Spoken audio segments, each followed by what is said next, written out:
the NHS point that Martin made is a very good one, because there is absolutely no doubt that the Scotland and the UK, our productivity levels have been pretty poor for some time, but there's no doubt that COVID exacerbated a lot of those issues and the challenges that we're seeing in NHS. And I've got constituents too. I've also got constituents who've waited longer for adult disability payment than they have for PIP during transfers. But what about that lady there? She's trying to build her business, but she can't get people to work because they would rather be on benefits.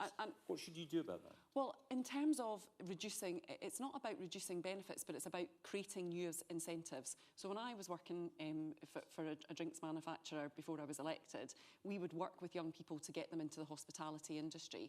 And they were lacking the skills and the knowledge and the understanding to help them to do that.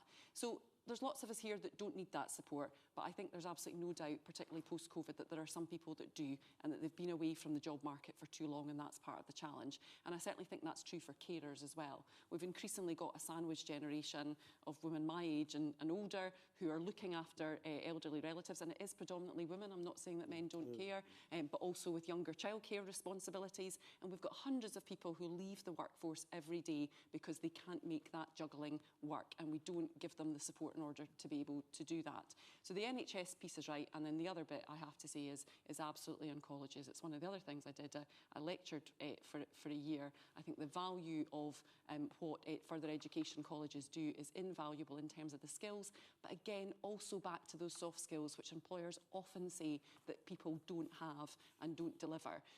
You know, the Scottish Rural College is in Cupar, and they've just closed the animal care unit, which has been devastating for the local community. Now, the young people who do that programme aren't necessarily going to work in animal care, but they are young people who sometimes have been failed at school, it's not worked out for them, and they get the arm around them and the time that they need to get back into work and employment. But for me, it's growing the economy, it's sorting out the NHS waiting time so that those who can work are incentivised to work, and then it is about working on those skills and understanding that 1 in 10 figure. There will be people, disabled people in that, who haven't worked because they never can.